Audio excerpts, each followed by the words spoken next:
This is Justin McAfee with Collapse Curriculum, joined today by Max Wilbert from Biocentric, right? Yeah. Glad to be with you, Justin. Thanks for being here.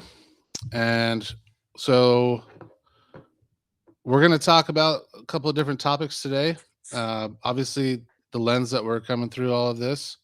I think we'll start out with some news that's happening around the hmm world, but we're hmm doing it through the lens of our sort of collapse awareness and biocentrism. Um, so, how's everything going, Max? It's going all right. Yeah, it's a beautiful day. And I'm just lucky to there are fighter jets that fly over here every so often Mm. on that West Coast flyway. So I think they must be jets from down in California headed up to Joint Base Lewis McChord in Washington State. And every time that happens, I just have the the thought that, this for so many people around the world, this has been the last thing they've ever heard has been a fighter jet flying overhead, probably much louder because I'm sure they're going subsonic speeds here, but um, I think about that often when I hear drones too. So, I guess I just say that to say that I'm very blessed to live in the United States just by total accident and not live in Gaza, not live in Iran, not live in the Democratic Republic of the Congo, all these places that are targeted for military and economic exploitation by the United States and by the West. So I count my blessings regularly, and it's not earned by any behavior. It's just a random chance of fate that I'm here and happen to be born a white American man and have this massive amount of privilege and because of that, here I am, um, enjoying life on a beautiful spring day, whereas in many places around the world, people are just fighting for survival. And I try to keep my eyes and my heart open to that reality. And that's what a lot of my work has been about is trying to redress that situation in some way to try and halt the exploitation and the destruction of the world. How are you doing? I'm doing pretty well as well. Enjoying this Oregon beauty in the spring, and I'm also appreciative of the relative safety we live in. And I think it's a good moment here to talk about what we've been seeing, just in the news about Mhm, the war in Iran specifically, because not to try to make any comparisons here, mhm, because we're lucky enough not to have people dropping bombs on us here, mhm, but it is a global system, especially the mhm, food system that people rely on for supply chains. And one thing I wanted to get kind of some of your thoughts about was the impact of the closure of the Strait of Hormuz. mhm, I've been seeing, for example, that one third of the global fertilizer trade goes mhm, through that strait, mhm. Yeah. and you have, um, depending on the kind of fertilizer, like these urea, it's like 46% of the world's supply of urea comes through there, and that's what Mhm, is like I want to say it's like I'm not really knowledgeable about fertilizers and stuff like that, but it is a primary. Its primary uses with like the basic staple crops like rice, mhm, wheat, and corn that a lot of mhm, people around the world rely on for their sustenance. So that seems very significant that such an enormous global system of trade could be so vulnerable to one tiny little point on the planet, mhm. Yeah. and it Yeah. doesn't Yeah, look there are good a for a lot of number of people. those choke points around the world. I mean, the Strait of Hormuz, the Strait of Malacca, the Al Bab Mandab Strait, is that what it's called? In the Red Sea. Um, and of course the Panama Canal, these other locations, maritime routes where huge amounts of the world's trade and fossil fuels passes through. A lot of people don't realize, for example, that there's a offshore oil port off the coast of Louisiana that a large percentage of the oil that comes into the United States goes through that port, and a huge amount of exports as well.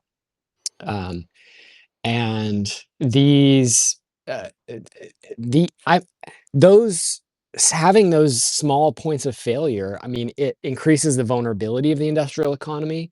From sort of a collapse and preparedness perspective, people need to be aware that the system, for all its resilience, apparent resilience, is ultimately pretty fragile. And this is why, when civilizations collapse throughout history, people go back to sort of these land-based, low-energy ways of life because they can be relied upon. Whereas complexity and global supply chains and stable government governance and commerce and so on, those things aren't actually reliable when it comes down to it, when things get uh, more complex and dangerous. But from an ecological perspective, the limited number of these choke points in the industrial supply chains, those are actually a good thing, because from an ecological perspective, when the global economy crashes, ecology rejoices. The only times that we've seen, big declines in deforestation, in fossil fuel emissions, in pollution, all these types of issues have been when there have been major economic recessions. And that sucks, because the people who get hit hardest by recessions are the poor. The rich tend to do fine. Usually they get bailed out. The big banks got bailed out under Obama. Trump bailed out Argentina with a huge influx of cash. He's looking at bailing out. Is it the UAE now, with potentially a big influx of cash to them? And, the rich always come out of these things on top, but the poor suffer. And it points to this reality that the entire global industrial economy is essentially built on destroying the natural world in one way or another.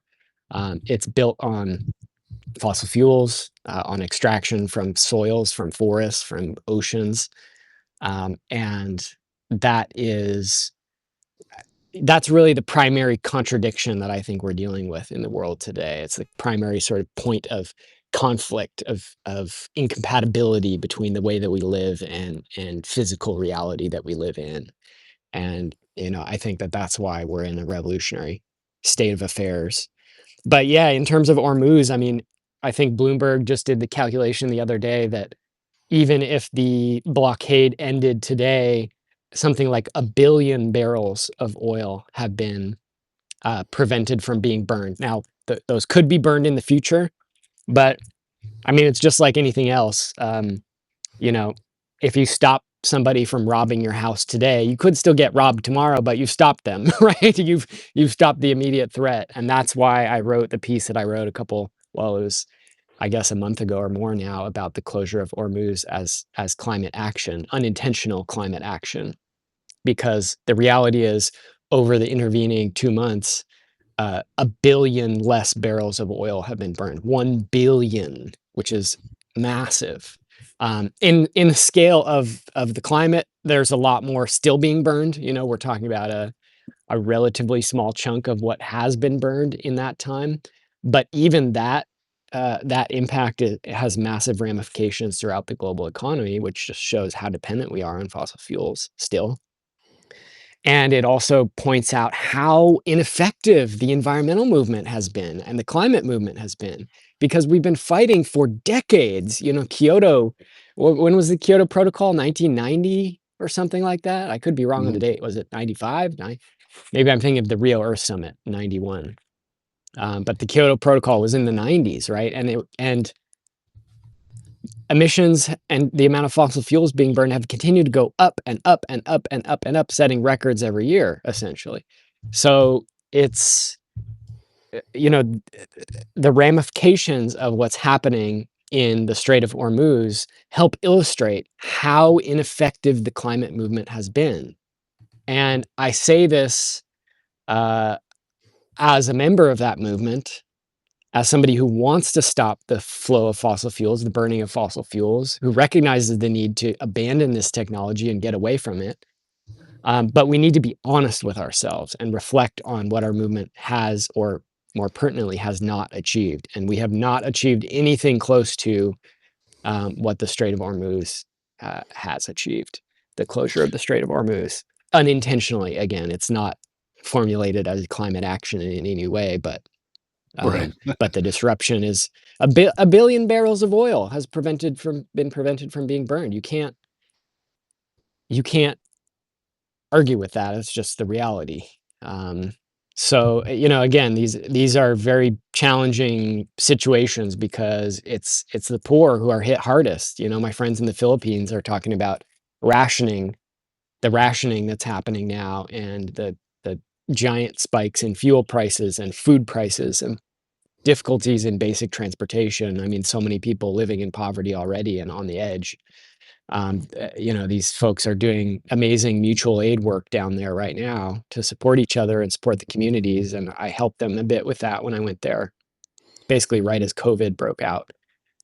Um, but this is, I think, in a way, this is sort of the ultimate reality when you build an unsustainable society that is built on non-renewable resources and you refuse to change your ways deliberately, you're gonna run into these walls. You're gonna run into shortages and scarcity and massive high food prices. And you were talking about the fertilizers. People are gonna die. Like the poorest people around the world are going to die because of this. Because of the food prices going up. The farmers who can't afford, who are really living on the edge, who can't afford um, fertilizers, aren't going to be able to plant as much. The yields aren't going to be as high. Crops are going to fail. And the poorest people who are already on the brink before this happened, already many of them dying of starvation before this happened, even more of them are going to die. And that's the result of this system, ultimately, of this system of dependence. That's going to happen at some point because of this. I'm not trying to say it's okay or it's good, but it's an inevitable result of this unsustainable way of life that we have, and it's a tragedy. And we're likely headed for a lot more of this in the future. With this disruption to global agriculture is small fry compared to what's coming with the further intensification of the climate crisis. Yeah, because right now we're talking about simple supply chain issues that are related to political conflicts, essentially. Uh, and I wanted to point out one other little fact here that modern diesel engines require a solution of about 32.5% urea Mm, to run. Otherwise, like they won't operate without that. So mhm, again, that's 46% of the world's supply of that stuff comes from one little place. mhm, And yeah, I'm curious. I wanted to throw that in there because there's like a cascading mm, effect that happens sometimes with all of these various parts. mhm, And um, we how do we look at this when you're looking at okay, all of this industrial activity that are diesel engines are operating heavy machinery that are chopping down forests and things like that. Um, Obviously, food is feeding people, but it's industrial agriculture and it's this mm. global supply chain thing. And so, how do you look at it when there's this double-edged sword happening here, where um, the bad things are happening as a result of this stuff, but also these good things are happening with the environment? Yeah, how do you grapple with that? Um, it's tough. I mean, I think it's somewhat eased for me because I've been grappling with it since about 2009. I mean, before that, I was an environmentalist, I was anti-imperialist, I was involved in activism and really was a revolutionary even, but 2009 was when I really started to appreciate ecological collapse per se, that it was for sure coming and that it was coming because of this phenomenon of overshoot, and because of the structure of industrial civilization.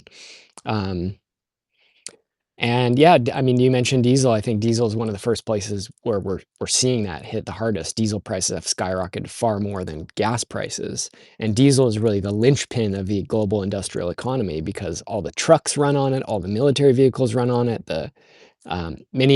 Much of the heavy industry which is the foundation of everything. It's the tractors, it's Are the those big shipping bulldozers. container ships? Are those run on diesel engines, I assume? They, from what I understand, they run on, they run on, uh, basically the bottom of the barrel stuff. They run on the leftover oil that largely because in international waters, um, nation state regulations on air pollution aren't in effect. And so I think they call them like very heavy oil or something like that.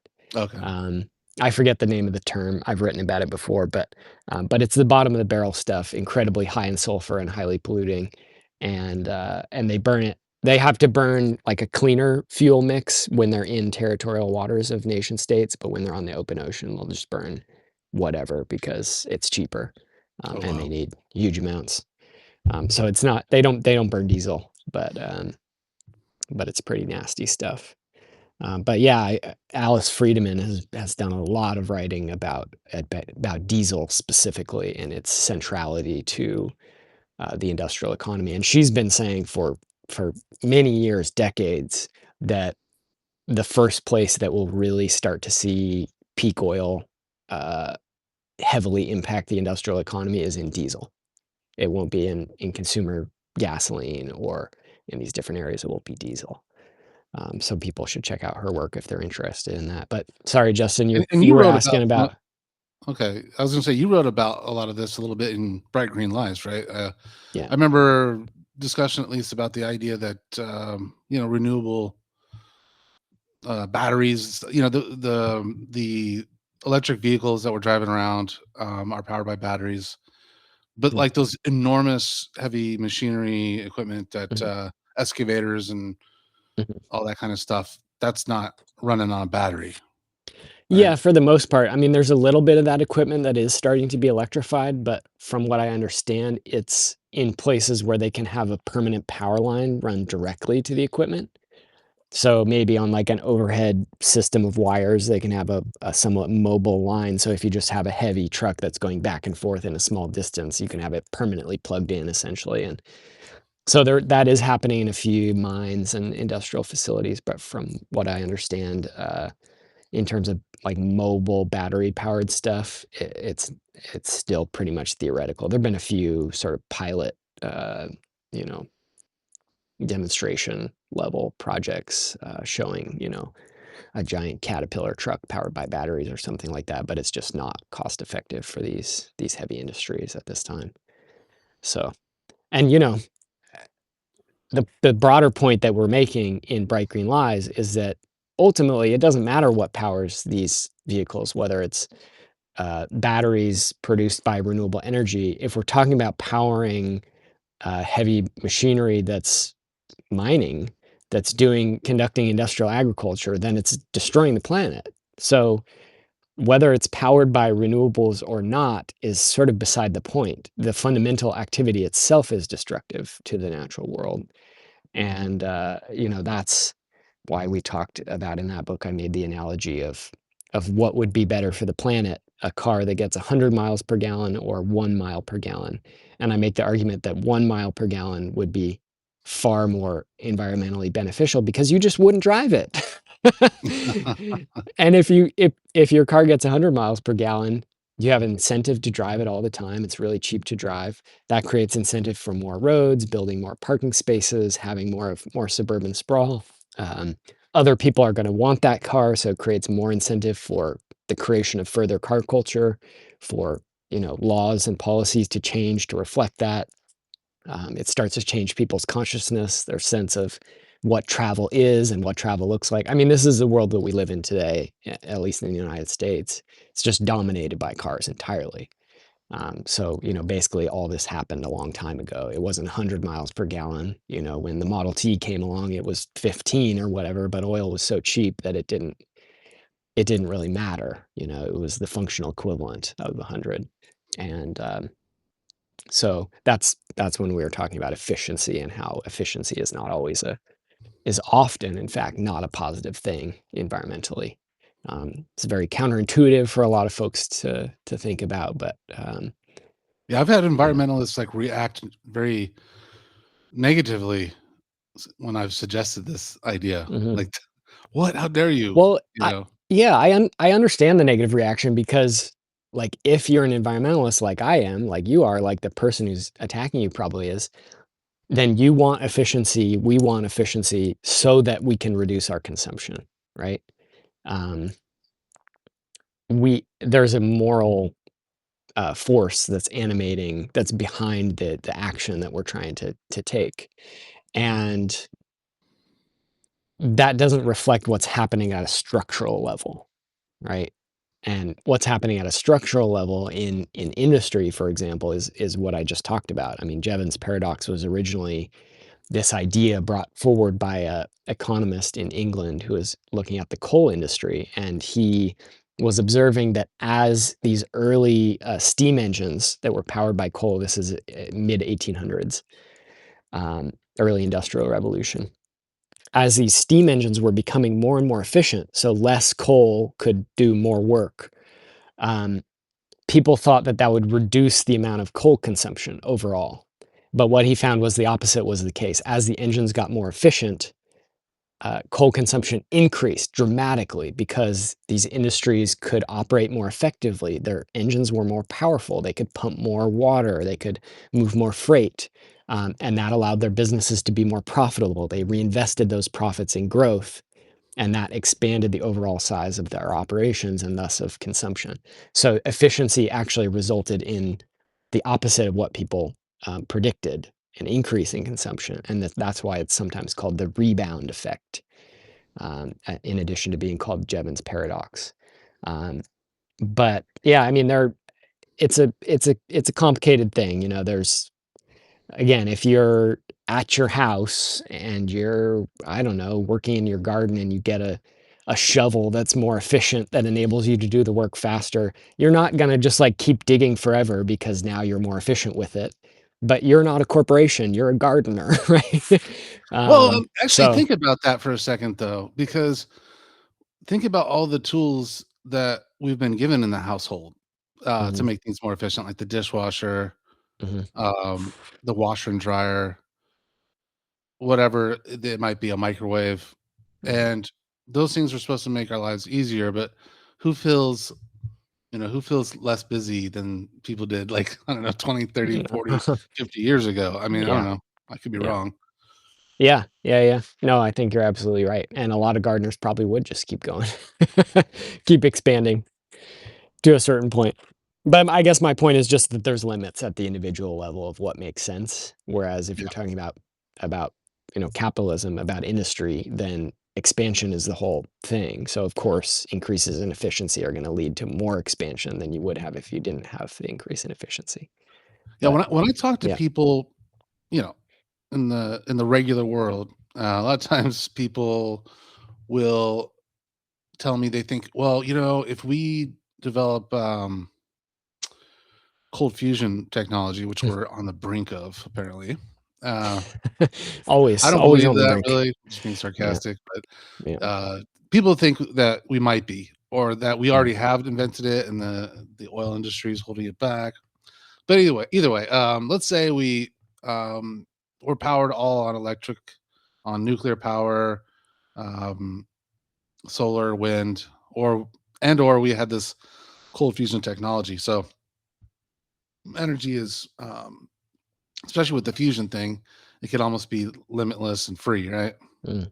I mean, not completely, but you probably still have to have costs involved with maintenance and transmission and all this kind of stuff. But would that? So the question is, would they think that that would be the end of the threats to, um, the ecosystem collapse around the world? Mm. What do you think about that? This debate has been going on for a long time. There's an old quote from David Brower, who I think he was the head of Sierra Club at one time. He founded the Earth Island Institute. You know, he was pretty active. I think in the what 70s through the 90s, maybe. I could be getting the time frame wrong. But he has a quote. This was as nuclear power was really ramping up inside the United States, and there were a lot of fights over nuclear power plants, fission nuclear power plants, right? And his quote is about how if energy ever becomes too cheap to meter, it would be an ecological catastrophe.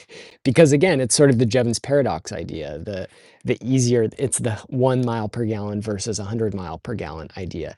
The cheaper something is to consume, the more people tend to consume it. And so if there was incredibly abundant and low cost energy, lower cost even than we have now, the results of that are likely to be people using it more and more to do more earth destroying things in many cases. Not always. I'm sure people might figure out something decent to do with that energy here and there, read a book or something. But the point is that producing the energy itself would be incredibly destructive to the planet. You know, producing nuclear reactors takes a massive amount of heavy industry materials. You've got all kinds of problems with radioactive waste. You've got nuclear accident issues. You've got contamination from mining the fuel and concentrating it, and so on.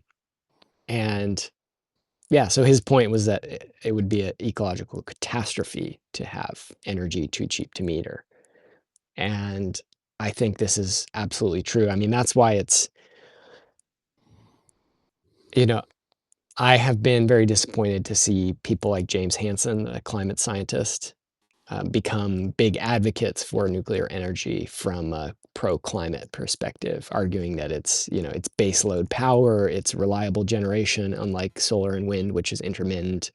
Um, it's abundant, it's reliable, it's low cost, and so on. That last point could certainly be argued, and people would argue it, but I'm not. I don't oppose nuclear power for economic reasons. I oppose it for ecological reasons primarily, and um, and I think it's a real shame that a lot of parts of the climate movement have bought into this idea that nuclear power is the answer. Yeah. And I don't know if it's Reggie or Reggie, but Reggie says they make good targets for enemies. Like now, people are just flying little drones with missiles on them Hmm. through what used to be impenetrable, barriers because of air forces and radar, and Hmm. now they're just. I don't think it's happened yet, but yeah, there's been threats to Chernobyl. Of course, that's in Ukraine. I Hmm. think there's been talks. I don't know if there's anything in the Middle East that they've talked about bombing or not with in terms of nuclear plants. I think they actually have in Iran, but There's been yeah, hits near their nuclear facilities, yeah, and they've Natanz and threatened to other maybe places. blow those Hmm. up completely. Yeah, yeah. That seems like that would not be good for the environment. I could be wrong. Yeah, if folks didn't watch the Chernobyl, it was like a mini series that was done. What was that? You probably saw it 5 or 8 years ago. It's worth watching. I Okay. wasn't, I don't think I was alive yet when Chernobyl happened. And Yeah. so, you know, really learning the details of what happened, like they almost made Europe uninhabitable, Chernobyl. Like people stopped it from being worse than it was, but they almost made an entire continent uninhabitable. Um, and this was in a reactor design that was thought to be accident proof. I mean, it was the Titanic of reactor designs. They thought it was unsinkable. Uh, Um, famous and last words. they called it a systems accident, where basically you had multiple unexpected phenomena occurring in like two or three different systems at the same time that Mhm. interacted in a completely unexpected way. And that's what caused the accident. Obviously, they've been refining their designs and so on, but then, you have Fukushima much more recently. And now what you're seeing in a lot of the nuclear plants across Europe, some in the United States as well, is that with global warming, these nuke plants are usually built right next to a river or the ocean because they need massive amounts of cooling water, of water to cool. And so they pump out all this superheated water into the environment, which is its own environmental catastrophe. It's not necessarily radioactive, it's just hot as hell, which is destructive to the ecology. Um, but because of global warming, the ones that have been built on freshwater bodies, the water levels are just getting too low in some cases, and there's no cooling available, and that's that can create its own catastrophe. It hasn't happened yet, but there's real concern about this. Um, so there's a lot of problems with the whole nuclear idea. But Justin, any other news things that we want to go over? We kind of got some different segments in this show today, so You're right. We've been going on about this for a while. Let's see here. Uh, the only other thing was, well, I did want to touch on one topic. It wasn't. It is a in the headlines, if you will, but it's kind of an opinion piece, and it was written by someone who is, an expert in sustainability. Mm, Um, trying to see if I could get his name actually here. David Victor. I think he's at the University of San Diego or something. mm, And he wrote this. It was in the New York Times, but I couldn't find. I found a copy of it in the Salt Lake Tribune that was not paywalled, which is cool. And it said climate goals are becoming more realistic. That's good news. And basically, he's saying that all the rollbacks and the ambition of reducing our carbon footprint, emissions, I think keeping us, below a certain level and reaching these climate goals. mhm, He's basically saying that was unrealistic, and that all the mm. rollbacks are more realistic, and that's a good thing because now the private sector is driving the changes. Um, so yeah, it sort of obviously is downplaying the urgency of climate change. Mm, Clearly, even though the guy, sounds like he believes climate change is real. But if he thinks that the progress that's being made, I mean, if we can even call it that, we can criticize the green energy solution, if you will, to the climate problem. But even without that argument, the pace at which he believes they are trying to transition to renewable energy is acceptable, I guess. Uh, I'm wondering. I have some thoughts on that, but when we start with yours, yeah, well, he writes, "Policy debates on climate change have long been focused on abstract ideas. For investors, the obsession with bold, unachievable goals makes it hard to know where to put their capital." I mean, this is to me, as soon as your approach to the climate crisis has anything to do with investors, then you've lost track of the situation. I mean, you're yeah, completely divorced from reality because I don't think we're going to invest our way out of the climate crisis. I don't think we're going to find business opportunities or profit amidst this situation. And I think attempts to do that have reinforced the sort of greenwashing hellhole that we found ourselves in, where um, the reality is instead of renewable energy technologies displacing fossil fuels, they're being added on top of fossil fuels. So we simply have more energy production than ever. supplement. Right. And we're seeing this with the data centers that are metastasizing across the US and across the world, is that in many cases they're building them right next to giant wind farms, solar energy facilities, and they're plugging them directly into this renewable energy and saying, this facility is powered by green power. Um, and in reality, what just happened is you had a landscape, it became industrialized for energy production, and then you industrialized another part of it for corporate powered dystopian, Skynet, essentially. And then you connected the two and said it was a good thing somehow. So, I mean, this is a net loss for the planet in every potential frame, whether we're talking about from a climate perspective, because there's a lot of emissions associated with producing green technologies. They're not zero emissions technologies. They're just not. They may not reduce emission or produce emissions while they're operating, but actually they do, because there's all kinds of maintenance vehicles coming out to work on them. There's people transporting parts back and forth in their trucks. There's diesel powered equipment. There's bulldozers. There's cranes lifting things up. There's ships bringing turbines out into the ocean for offshore wind. Um, there's concrete, in the footings, there's steel in the footings. All of that's made with, high temperature furnaces powered by fossil fuels largely. There's pet coke that's used to make every bit of steel that's in those materials, and on down the supply chain. So there's all kinds of emissions associated with these things.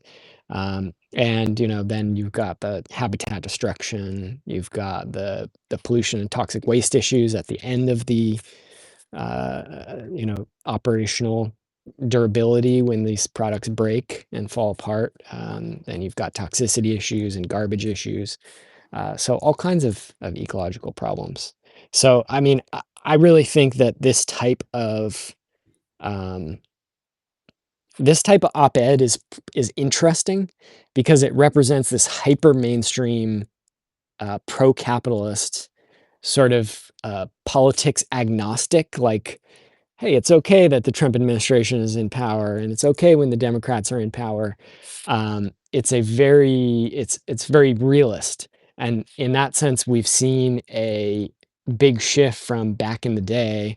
When I was going to environmental fairs, say 20 years ago, and there's like some random hippie guy with a couple solar panels, and he's like, "Yeah, man, this is going to help us save the world." He's got a small business, but it's like a small local business. He's kind of anti-capitalist, even though he's making a little bit of money for himself.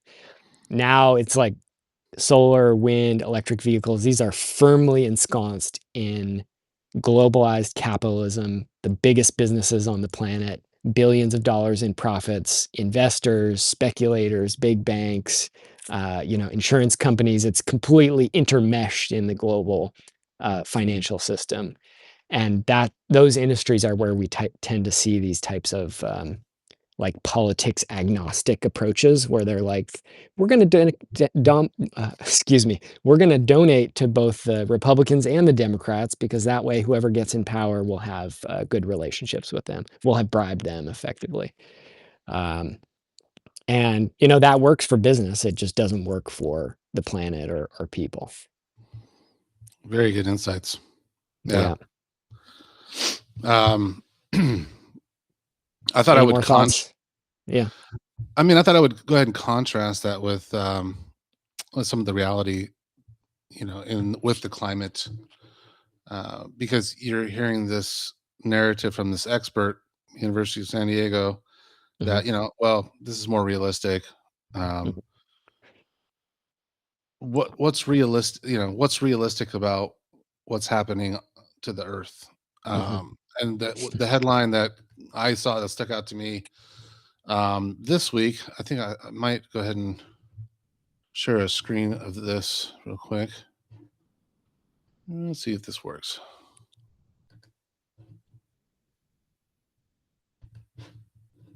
Hey, Brooke, by the way, good to see you again here. Okay, I think this is it right here. Yeah, this is from uh, a Substack.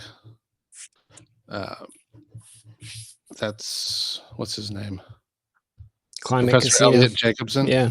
Yeah. Yeah, Yeah, we should try and get him on at some point. He's an interesting guy. I've never spoken with him, but yeah. So he said yesterday's. This was like Monday. He wrote this like yesterday's sea ice extent set a new record daily low that was more than 85,000 square kilometers below the previous record daily low set in 2016. So mm, basically, Sunday was the lowest on record Arctic sea ice extent in since yeah. this has been recorded, anyways.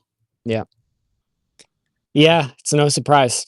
It's no surprise. That's the reality that we're seeing, and that's, what we contrast with. We've seen this massive explosion in renewable energy around the world. It's multiplied many times over from what it was 30 years ago. And yet, it still makes up a tiny fraction of global energy use. Tiny, tiny, tiny fraction. And B, fossil fuel use continues to rise, apart from, what may end up being a blip like, COVID, but also this Strait of Hormuz situation.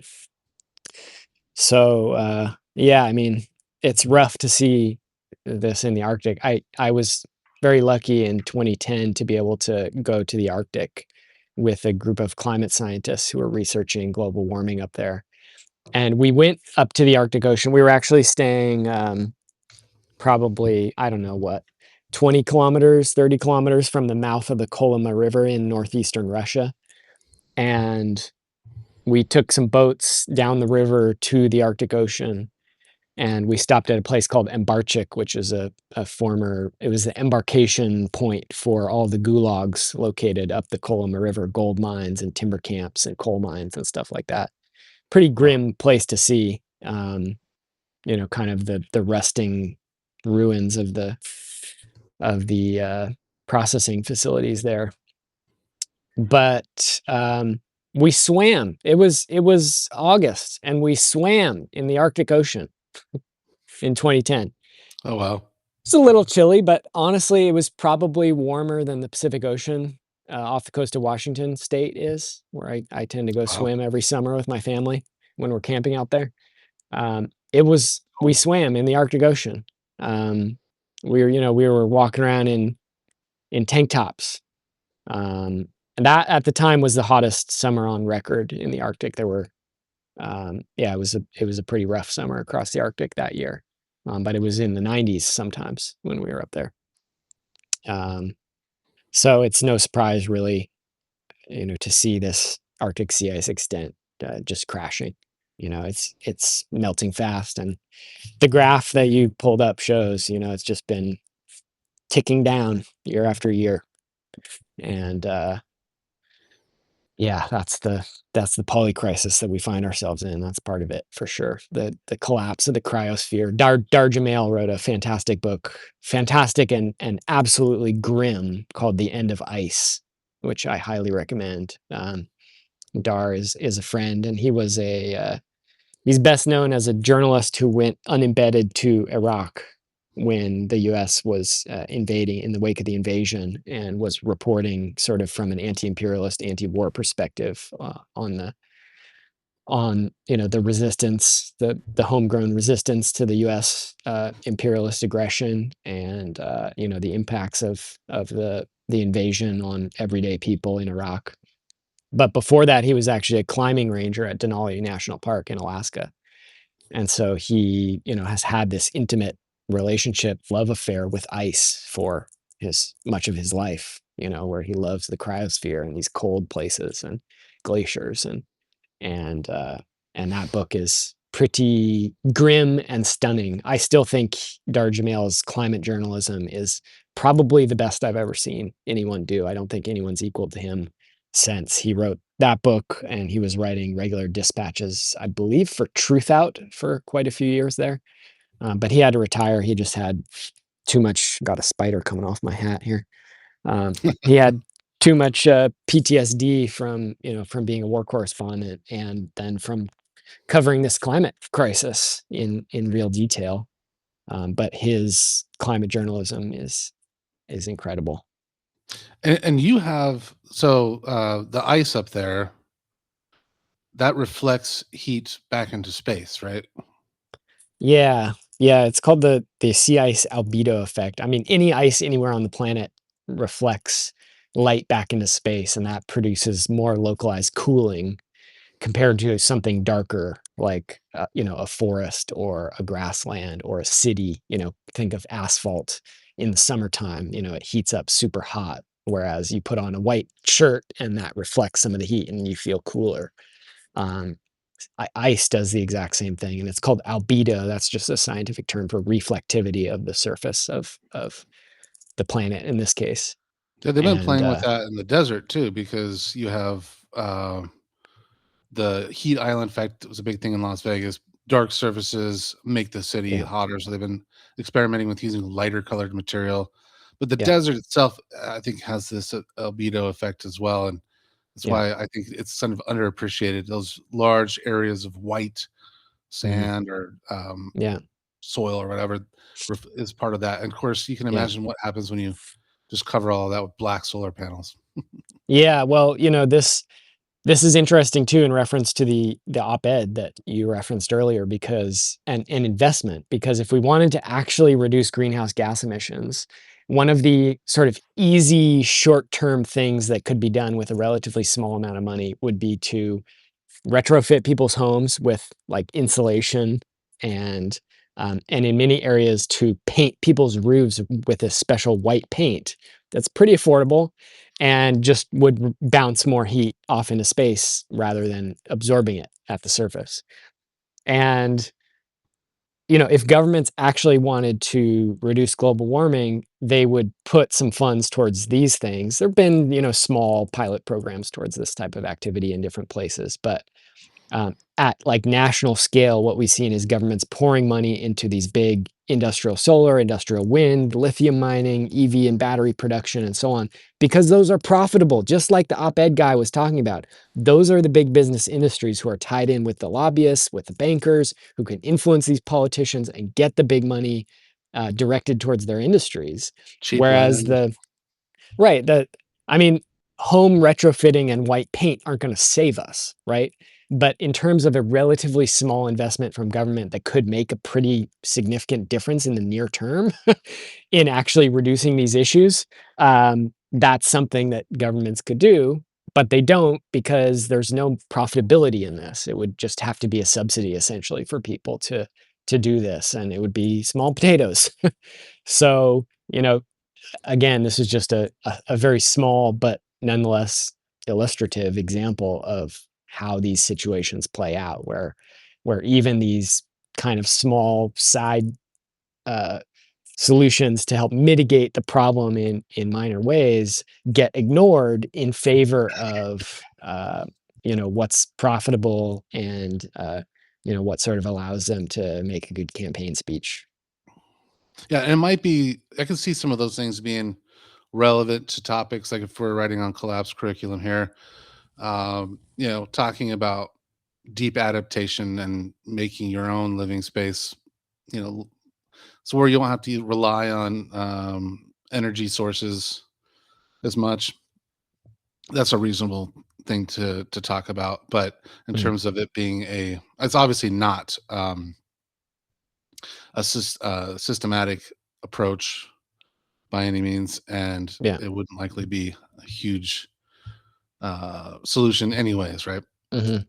Right, but as sort of a bang for your buck thing, if you were actually talking about, the concept of they call it stabilization wedges, like what are the intervention points that you could make in terms of global warming, and one of them doesn't make a big difference, but say you do 50 of them across society, then all of a sudden you made a pretty big dent in things.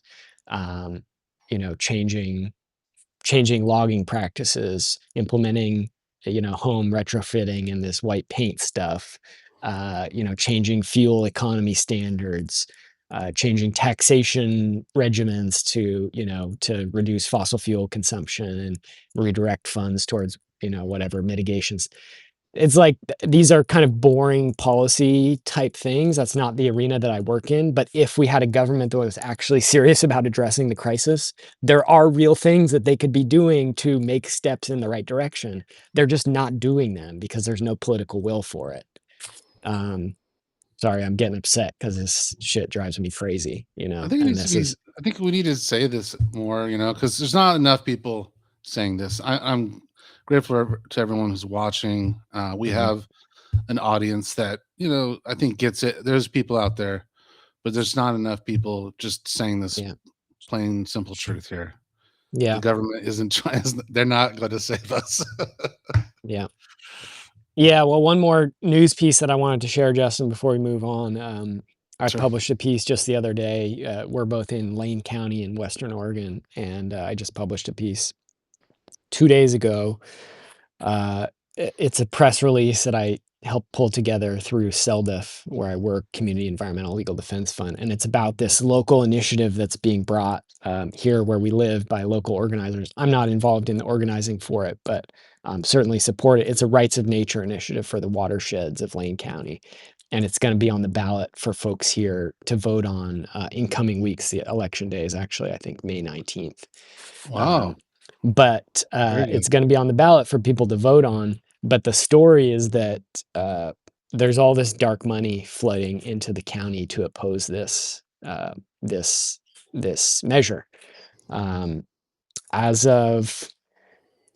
of April 25th, there had been 188,825 donations made to basically a front group that was set up to oppose this measure, and almost all of that money, basically all of that money, is coming from uh, real estate developers, construction companies, logging companies, um, uh, chemical industry groups, um, and some of it from oil industry groups, Koch brothers, Western States Petroleum Association. So I wrote this press release kind of diving into just looking at public records with the Secretary of State about donations to this group, and reading this boring spreadsheet document that since this was written, about another 80, I think 87,000 or $89,000 in donations came in.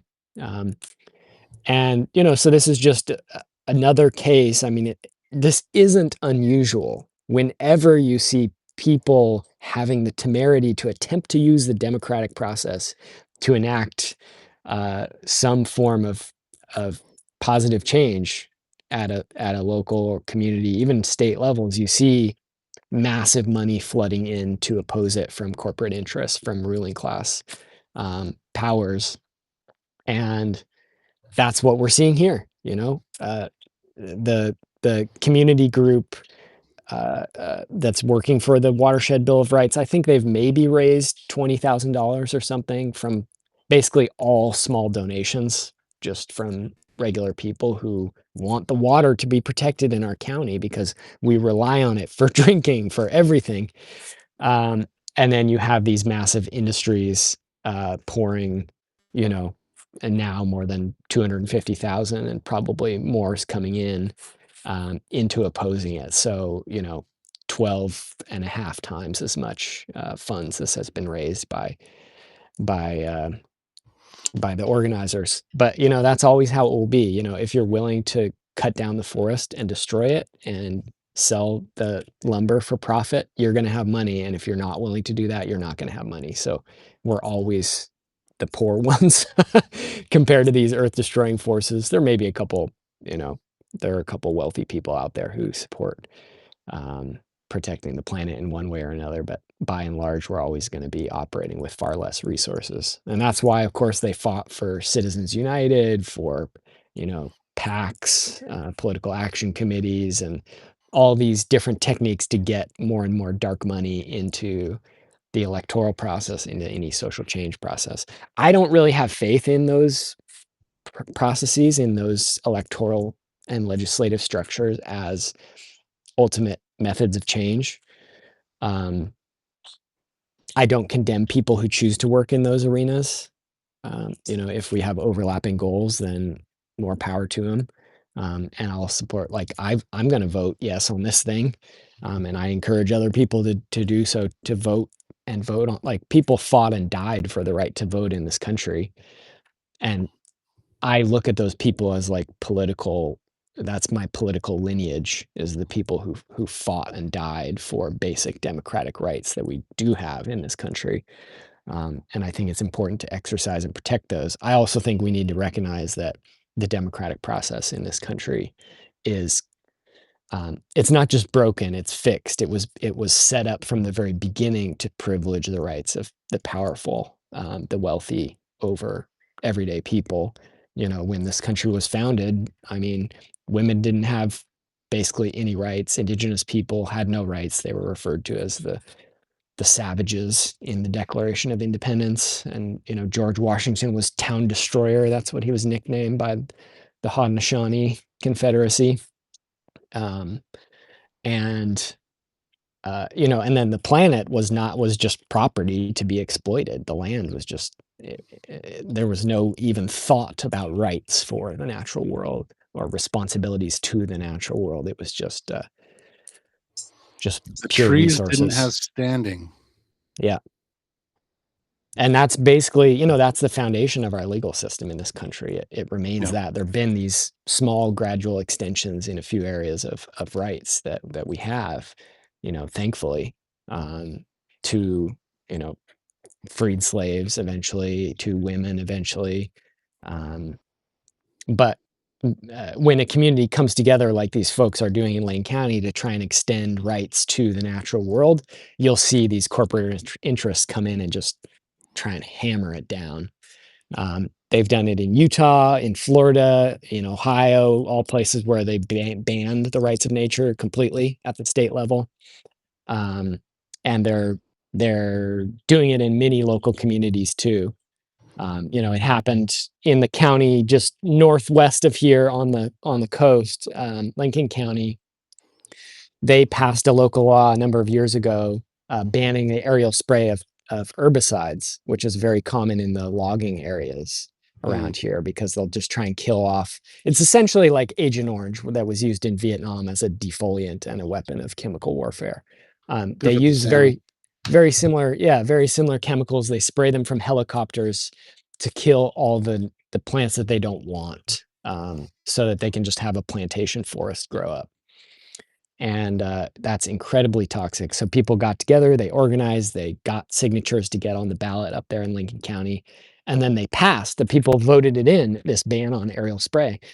And the same day that the law went into effect, a group of corporations sued to overturn it, and they won in court because corporations have more rights than communities do. It's not an abstract thing. They Yeah. literally do.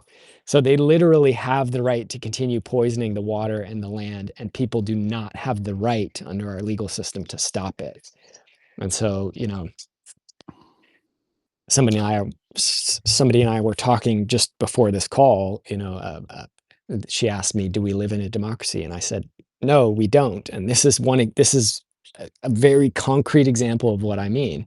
We don't have the right to make a local democratic decision to say, "No, you cannot poison our water, our air, our watersheds, our rivers, our ocean, our forests, and so on." You're not allowed to do that. That's what courts keep saying repeatedly.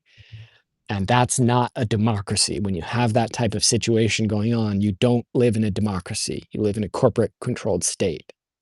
And that's where we live right now. That's where we're at. Yeah, I believe James Madison, in one of the Constitutional Convention debates, argued that the primary goal of government is to protect the minority of the opulent against the majority. Yeah. So Yeah. that's I mean, Madison and pretty much all of the founding fathers were elites. They were the Elon Musks and Peter Thiels and Jeff Bezoses of their day. Um, and they were the ones who, wrote the Constitution. So they wrote it to protect themselves. now. I did see a post that's relevant to what we're talking about here on Substack this week that I really enjoyed. It was by Michael Seebeck, and it's called "Why Utilitarian Arguments for Biodiversity Preservation Ultimately Fail." And I'll just read a little excerpt here. In every case, the short term tangible gains from destruction are immediate and politically compelling, while the benefits of preservation are diffuse, long term, and often Mm, intangible to the average voter or policymaker. The only way forward is to acknowledge that the endless growth paradigm is destroying the biosphere and climate, and that true preservation and rewilding requires recognizing the intrinsic rights of nature. mm, And so it, it's a good article. That's just like a summary, real quick. But I think for me, his recognition that if we don't have rights of nature, none of this pragmatic argumentation is going to move the needle at all. Really, mhm. I mean, Yeah. that being said, I mean, it's not to say that there hasn't been any needle moving. There were rivers on fire in the 1960s. Rachel Carson wrote her book Silent Spring. I wrote an article about that, by the way, on my Substack about her role in the environmental movement. Um, it was kind of a nod to her on Earth Day, and you know, since that time, there definitely was a movement to clean up air and water and have an environmental protection agency created. And I think I was kind of astonished to realize that like 20 million people marched on that first Earth Day. Mhm.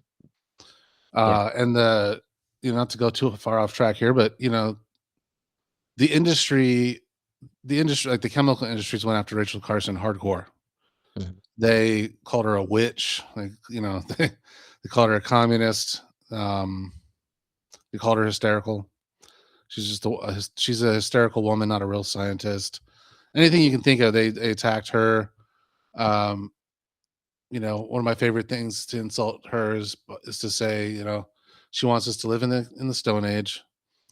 That's what people say to me a lot of times. You just want us to live in the Stone Age. Yep, that's my goal. Um, I I I gotta tell the story real quick. I can't remember whether it was me or a friend who gave a talk years ago. This was probably in 2009, and there was this elderly gentleman in the front row, and he said, "What, do you want us to just all eat dead goat and live in caves?"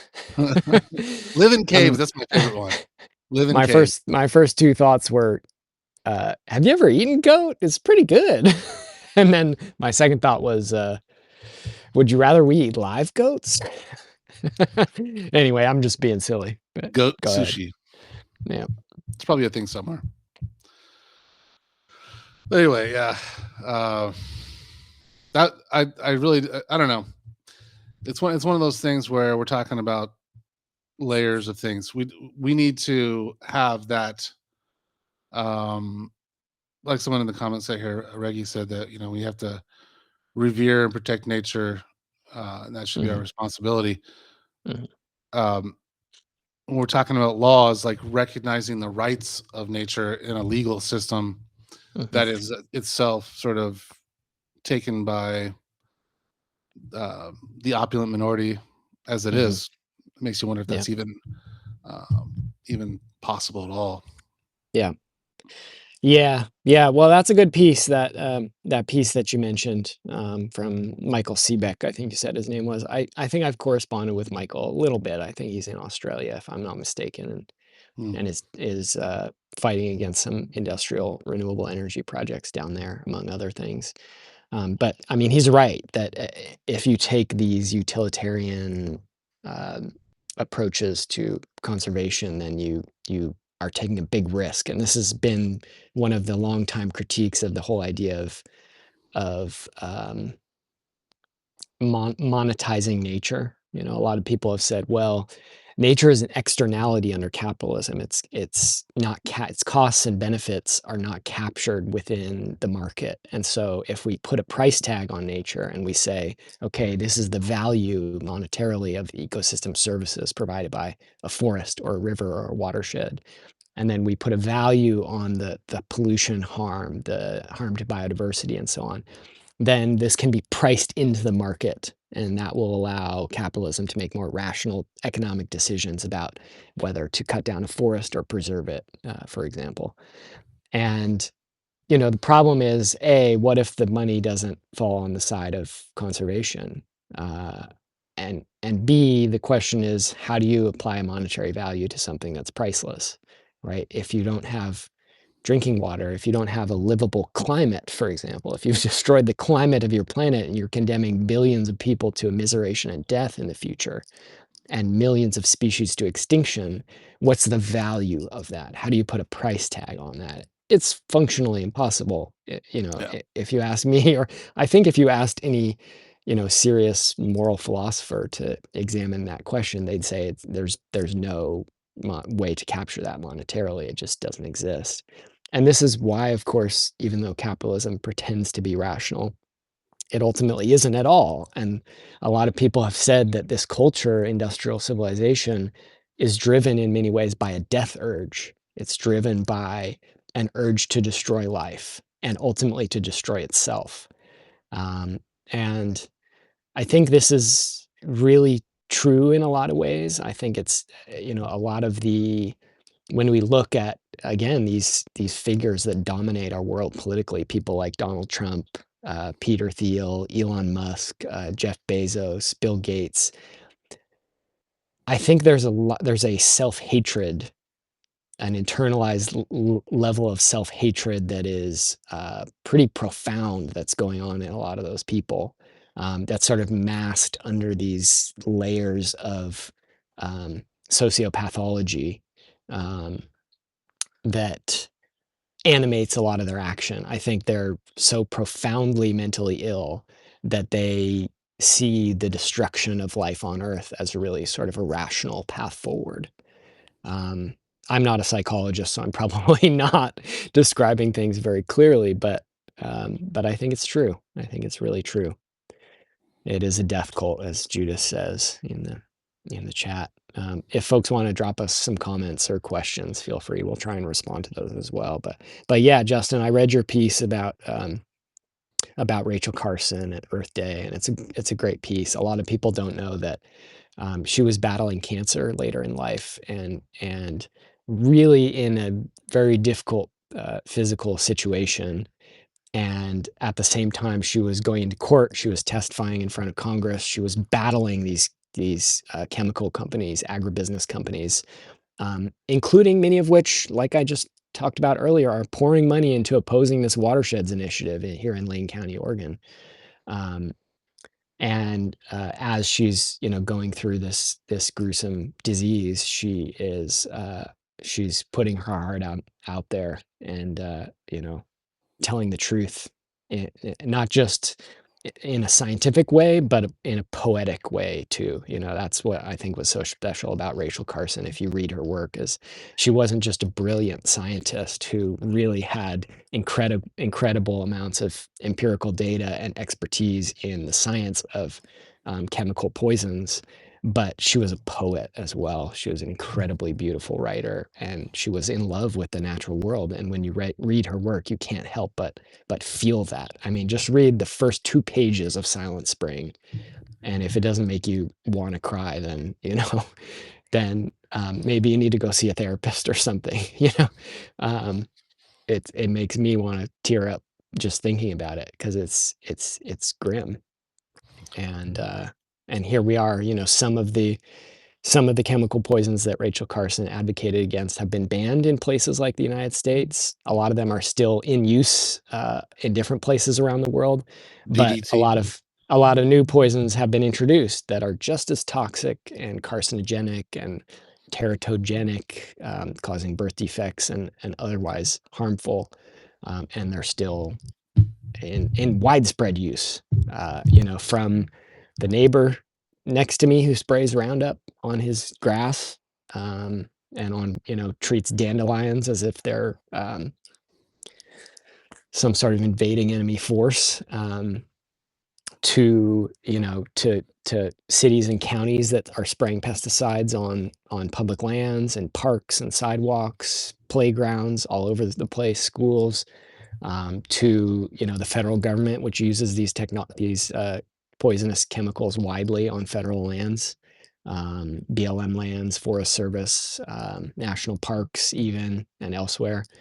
And then the private corporations that are using them in huge quantities. Like I said, spraying them from helicopters, just spreading them out across the whole landscape in Mm. places like Oregon and other logging areas, and then the agricultural use of these chemicals as well. So some of us learned from Rachel Carson, and other people didn't get the memo.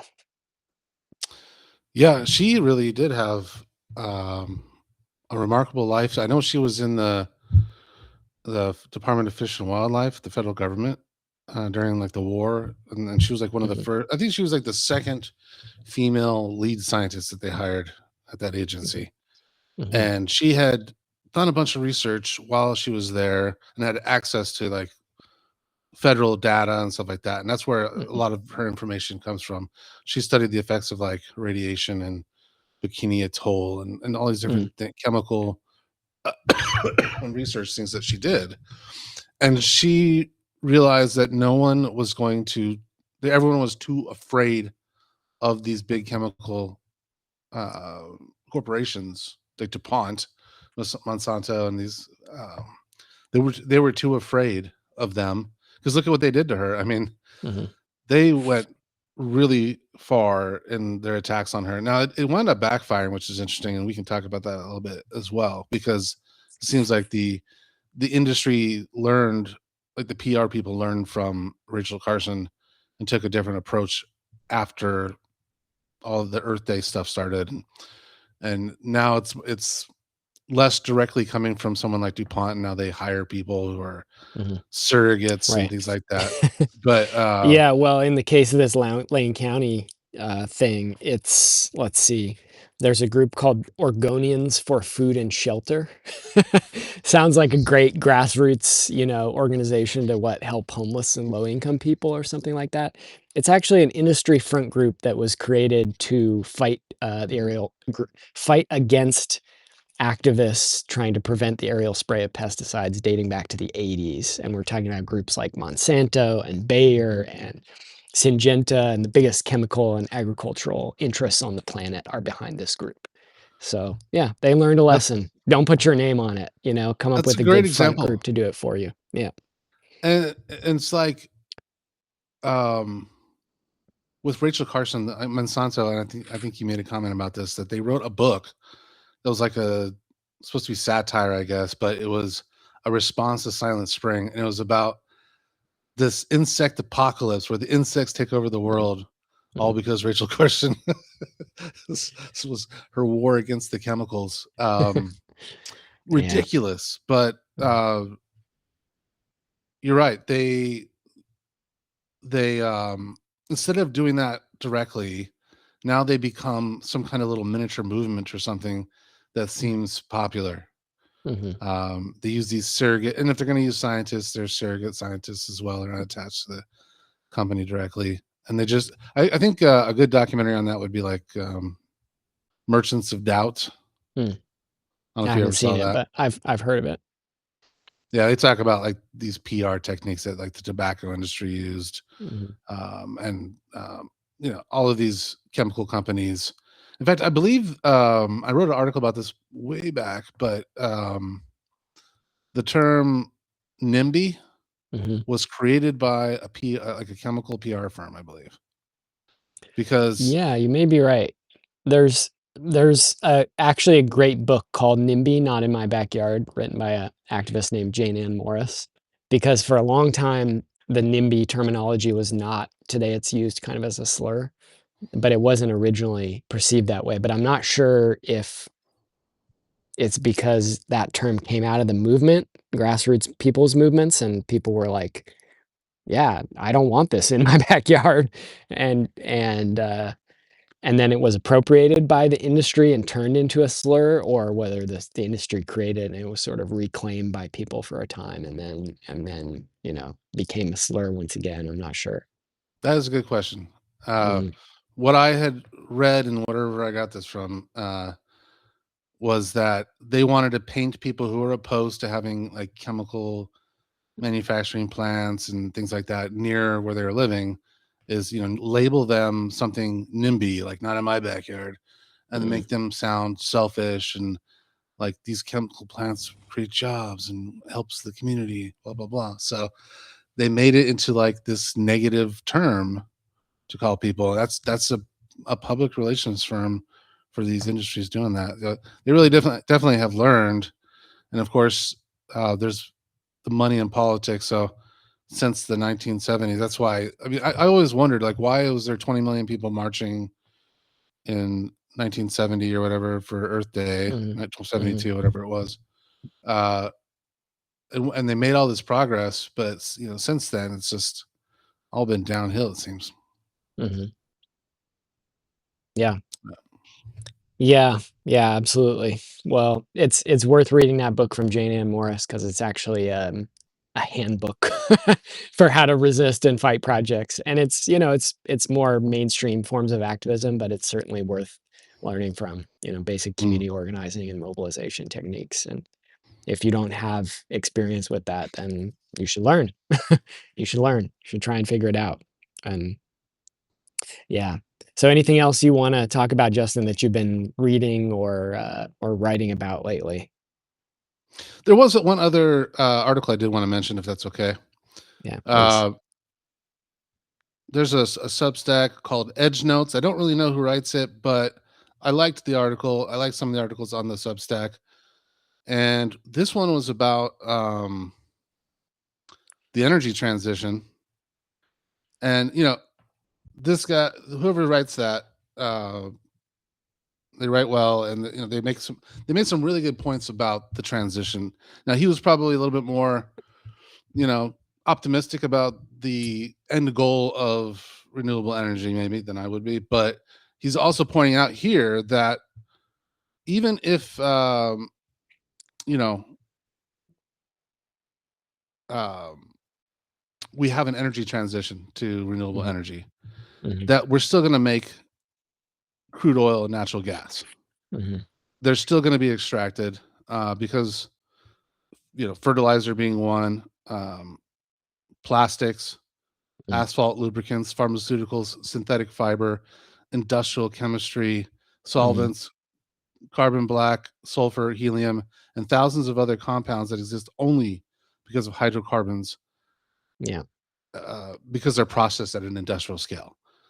yeah. So the wells will stay open, the refineries keep running, and the gasoline, diesel, jet fuel, and heating oil come out anyway, now Mhm. as waste products of a processing chain with whose fuel outputs have been replaced and whose feedstock outputs have not. Yeah. So in other words, all that other stuff that Mm. comes from fossil fuels, we're still extracting, and we're just gonna, I guess, we're just gonna throw away the fuel part as a byproduct. Doesn't Yeah. seem very likely to me that that's gonna happen. Yeah, well, it's another illustration that the whole idea of an energy transition is a deception, essentially. It's not realistic, it's not happening, it's not going to happen in the foreseeable future, and this is why I've said that the only path to sustainability, unfortunately, almost certainly goes through the collapse of industrial civilization. Yep. And that is not an easy reality to confront. I wish that there were a deliberate path towards this that was more controlled, something that we could direct and something that would involve less human suffering. Um, but it simply doesn't look like there is. This is why some people have talked about the poly crisis, the ecological overshoot crisis, as a predicament rather than a problem, because a problem has a solution. The predicament doesn't have a problem. There's simply no way out. And I think that in some ways that accurately describes where we're at. There's no easy way out. There's only degrees of difficulty and hardship. And So like the trolley problem is a predicament, not a Ye problem. the trolley problem is an example of a predicament, yeah, and in some ways that captures, I think, the future that we have, which is either, you know, business as usual continues, potentially there's an attempt at some sort of green energy transition, but judging on all the data that we have available now, it's not working, and if we go down that path, then like Jeff McFadden said when I interviewed him a number of weeks ago, that's hitting the brick wall at 70 miles an hour. Or the alternative to that, in my view, is that we take the path of resistance, in which we attempt to deliberately accelerate some aspects of collapse while mitigating and slowing down others. We talked about this in a pretty extensively in a live stream, also a number of a month ago or 2 months ago now. Um, Somebody could share the link in the chat to that if they saw it. But in that path, we attempt to dismantle the fossil fuel industry through all means that are necessary to do so. We attempt to reduce mining, energy use, the main drivers of the destruction of our planet through resistance, through fighting back, through stopping these industries from operating. And at the same time, we actively work to build alternatives, to relocalize, to fight for human rights and dignity and decency and peace and justice, to try to mitigate some of these harms um, as they begin to hit harder. And I think ultimately that is the more preferable path. I think that will lead to us to better outcomes. But there's no crystal ball. None of us really ultimately know what the future holds. So we're all just going to have to buckle up and fight like hell and do the best we can and see where it goes. But yeah, I think this piece is quite interesting, and I think the case that it makes for the centrality of petrochemicals to industrial civilization, and the reality that when you extract oil to produce those, you end up with gasoline, you end up with diesel, you end up with jet fuel, you end up with all these different things. Bunker fuel, that's the term I was looking for earlier Oh, for the for the container ships, bunker fuel. Um, eh, and if you have it, it's gonna get used, practically speaking. So, right. yeah. So I mean, I think the only sustainable future is one in which we aren't using petrochemicals, basically. And that presents a lot of challenges because we're all dependent on these petrochemicals in different ways. The industrial economy is largely based on them, right? What was the film? Plastics, my boy. It's the future, right? Um, Yeah, what was that from? um, Plastics, my Simon and boy. Gar. Yeah. Um, yeah, you know what I'm talking about. Um, so So, yeah, is there anything that you're doing right now, or that you would like to talk about? The Graduate. Thank you. yeah, That's there right, we The go. Graduate. Yeah. Uh, I'm walking here. No, that's a different movie. That's also Dennis Hoffman. Uh, yeah. Is there anything that you want to talk about? That sort of links together what we've just been talking about, which is what are some things you're thinking about working on that are related to the fight against industrial uh, processes and all that kind of stuff. Yeah, a few different things I'll mention. One, on the cultural front, a woman reached out to me from Confederated Tribes of the Grand Ronde Reservation, which is northwest of here in Oregon. And she's planning a prayer walk on the Columbia River starting in mid June from Astoria at the mouth of the river, going up to Hanford, which is a nuclear site, one of the most contaminated sites in the United States. She's going to be walking for about a little less than 3 weeks, I think.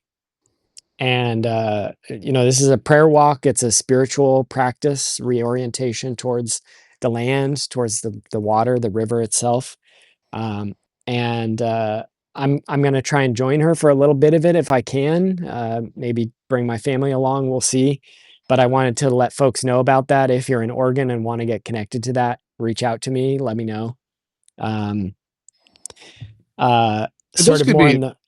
I was going to say those can be quite transformational. I think one of the most transformational experiences for me is in 2018 when I actually first met you and we were on a prayer run, Mhm. and you just get Yeah. immersed in the natural world that's there. You learn to love it because Mhm. it's one thing to defend an abstract concept, but it's another to defend a place that Mhm. you're immersed in with other Yeah. people. And then you build connections with other people, Mhm. and it can change lives. So I Yeah. recommend participating in that kind of thing. Yeah, absolutely, absolutely. It's not something that we really make time for in the mainstream dominant culture, you know, deliberate spiritual connection to land, specifically to land and water. Um, and it's a very powerful thing, indeed.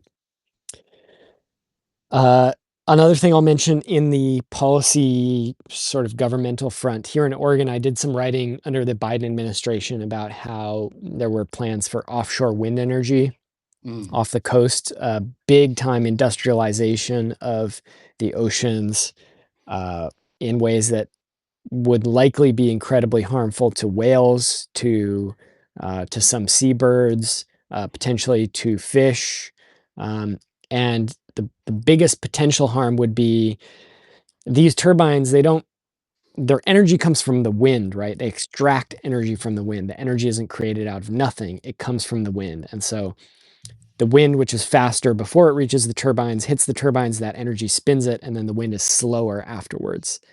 And so, um, along the west coast of the US, the entire ecology in the nearshore ocean is driven by the upwelling of deep water, which brings cold temperatures and nutrients up from the bottom of the ocean towards the surface. And that's what fuels the incredibly diverse and productive ecosystems that live in these areas: the kelp forests, the orca whales, the gray whales, humpbacks, blue whales, sei whales, the seals, the sea otters, um, eelgrass beds, herring, all of the massively complex rockfish, all of these thousands and thousands of species and their complex relationships are fueled by this upwelling of nutrients.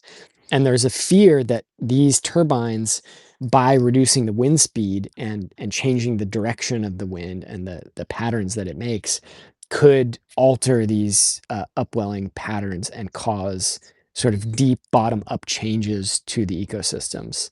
Um, it's not known. Nobody knows, and scientists admit this in peer-reviewed research. They essentially say we don't know what the impacts of these will be on currents, but models and projections indicate that they could impact these currents and this upwelling somewhat significantly.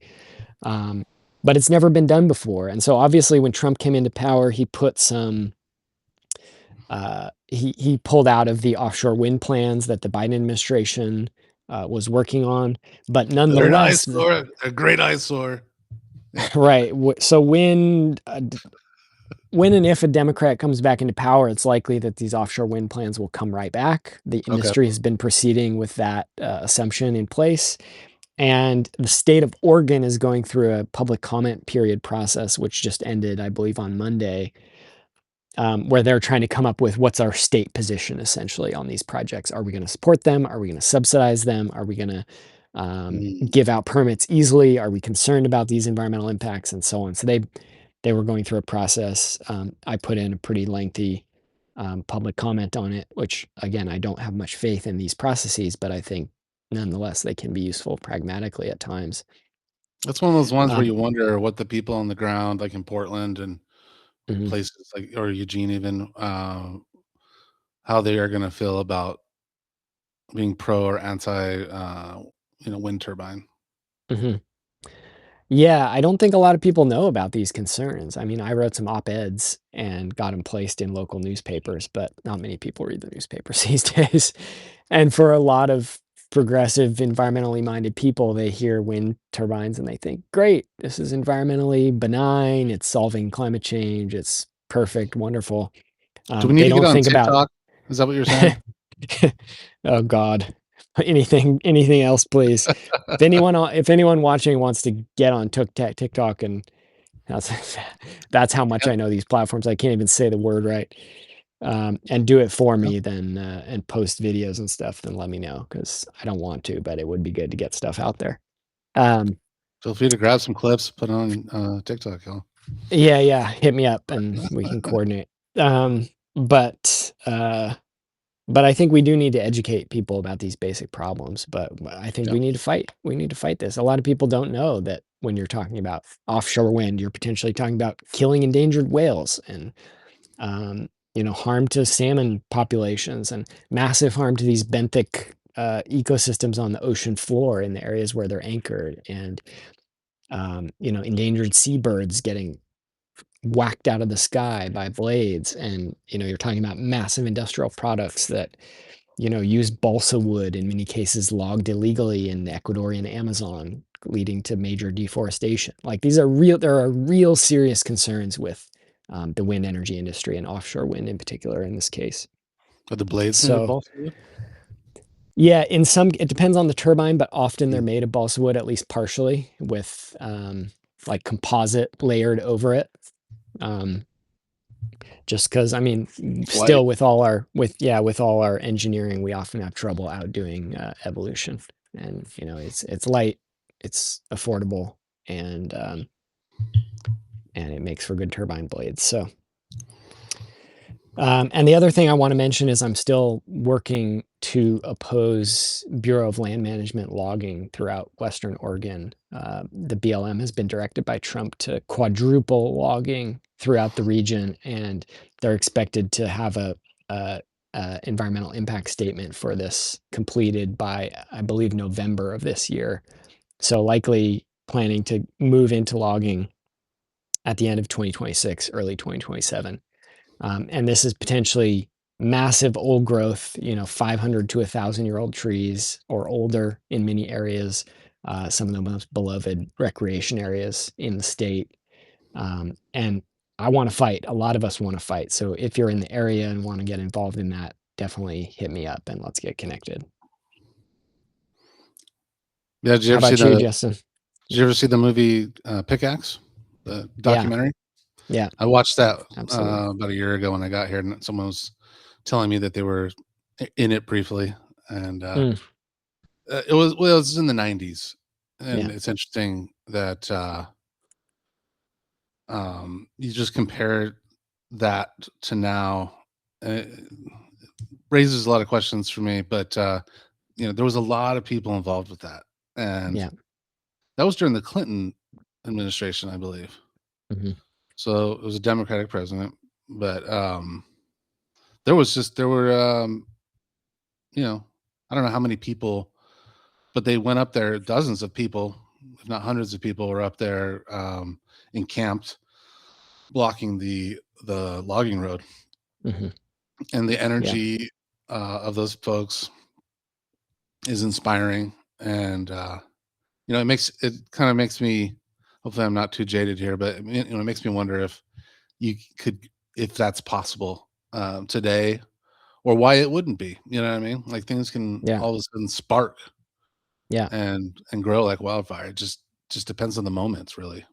yeah, yeah, we need that. I mean, there used to be at one time, there was 5 simultaneous tree sits going on in this county alone, and that's the type of energy we're gonna need to fight off this stuff, and that doesn't materialize instantly. It starts with 2 people having a conversation and saying, "Hey, let's fight this thing. I don't know what we're gonna do. I don't know what that's gonna look like, but let's do something." Um, and then those 2 people talk to another, and 2 become 4 and become 8 and 16, and then you grow, and then you're capable of a lot more action, and that's what we need. So that's what I I'm did trying to that. do. I certainly don't have everything figured out, but I'm just trying to mobilize people and move us in the direction of action and bring to bear what expertise and experience I do have. Yeah, I was part of organizing students in Nevada in, like, 2011, and, there was just, it was like a handful of student governments. They were trying to cut the education budget by 33% or something like that, higher education in Nevada. And so we just, yeah, that's how we started. It was just like a group of people meeting in a room. And the next thing you know, we had 15 buses driving in a line from Southern Nevada all the way up to Carson Mm, City, and students. And so that may have helped for various reasons, but it was just cool to see that many people, and then people from Northern Nevada met us there at mhm, the Capitol, and we just like flooded the whole place. I even designed the T-shirt we were all wearing, and so mm, we were all wearing these T-shirts, and we had like the band come from UNR. They came and they were like we mhm, were all screaming and hollering mhm, right out front the Capitol building, and yeah, it's cool to see. Of course, what did that accomplish? Probably not like a ton, but sometimes it can. Like with yeah, the pickaxe story, they stop that place still is there because of those folks staying up there, not allowing it to be destroyed. So it just like you said, it just takes a little bit. Get some people into a room together. That's how it starts, and then build it one by one. mhm, yeah, yeah. Don't defeat yourself in your own mind before you even got started. Well, that's something I like to do. So Mm, mhm, I, yeah, with various things that I do, but it's also maybe it's whatever that one of these learned things that you learn from your childhood. You start mhm, plugging in doubts. mhm, Uh, but yeah, anytime that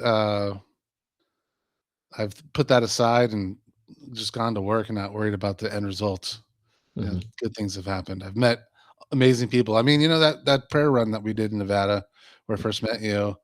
They didn't build that water pipeline. I'm not saying that we stopped it single handedly, but they didn't build yeah. that water pipeline. Yeah, I mean, people sometimes ask for victories, and that's one example that I choose is people fought like hell. They built a coalition. People used community mobilization, protests, education, lawsuits, all kinds of methods, and stop that thing for now. It doesn't mean they won't come back in the future, but there are many other examples. People stopped the Jordan Cove pipeline and LNG export terminal on the Oregon coast, which would have been at Coos Bay. People fought for years and years and years and won. I was involved in the fight against the tar sands mining extraction in Utah. Um, we went out, we took direct action, we blockaded construction, we protested, we rallied, people were talking to politicians, holding meetings, doing education, doing all the work, and we kept at it and we won. Doesn't mean they won't come back and try again, but if you stop them once, then you can stop them again, or maybe the market conditions will change and they won't want to do it again. Um, but And if you lose, then you lose. if there's salmon in 10 years, there might be salmon in 100 years, right? So Right. Yeah. if there's no Yeah. salmon in 10 years, there's not going to be any salmon in 100 or ever. So Yeah, hopefully, there are victories out there to be found. And I think a lot of us feel discouraged because if you look at the overall ecological picture, whether it's global warming, species extinction, pollution, all these different types of issues, things are headed in the wrong direction. And it's easy to get discouraged. And in fact, it kind of makes sense to be discouraged by that because it's a pretty grim situation. So if you feel down about it, congratulations, you're alive and you are a rational thinking person. Um, but at the same time, the idea that we can't do anything about these crises is that, in my view, is something that's inculcated into us by the dominant culture. They want us to feel powerless. They want us to feel like there's nothing that we can do. The reality is there are things that we can do. Does it mean that there's a silver bullet? No, there's just regular bullets. Um, but we can keep using them, and if we fight hard enough and long enough, then we can get victories in certain areas. And if we keep doing that in different areas and here and there and over the mountain and on the other side of the valley, then those victories start to add up to something bigger. And the only way that we can guarantee that nothing will get better is by taking no action and just being resigned to fate.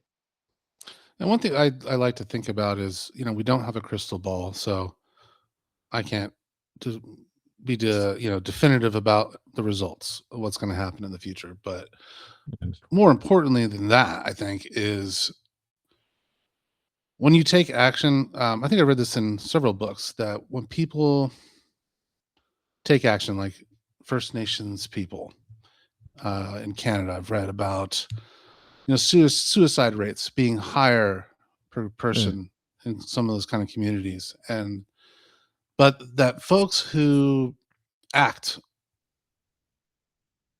I think it was Eric McBay's book, and maybe I read this in, that when people act to save the forests, when they are engaged in that kind of defense work, mm, their happiness levels, their sense of meaning, and their mm, suicide rates go way down, and all those other yeah. things, the good things go up. They find meaning. Mhm, So to me, like at the end of the day, more important than anything else that comes from this, I mean, not more important, but a motivator, let's say, mhm, is I find great amount of meaning just even talking to mhm, you here, writing my articles in Substack, or any mhm, type of action that I'm taking mhm, with it when it comes to fighting for this planet that mhm.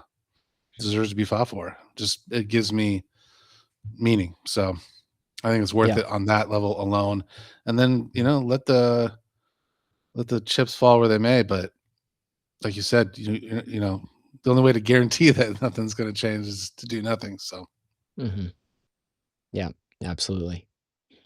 Yeah. Well, thank you, Justin. I appreciate you taking the time. Thanks everyone for watching and tuning in. We're going to try and do this a little bit more regularly. We've been breaking this up into segments. We started doing some different segments today. So if folks want to send in more questions or topics they want us to cover, feel free to reach out to Justin or I. Otherwise, any closing words, Justin? no, thank you so much for all you're doing.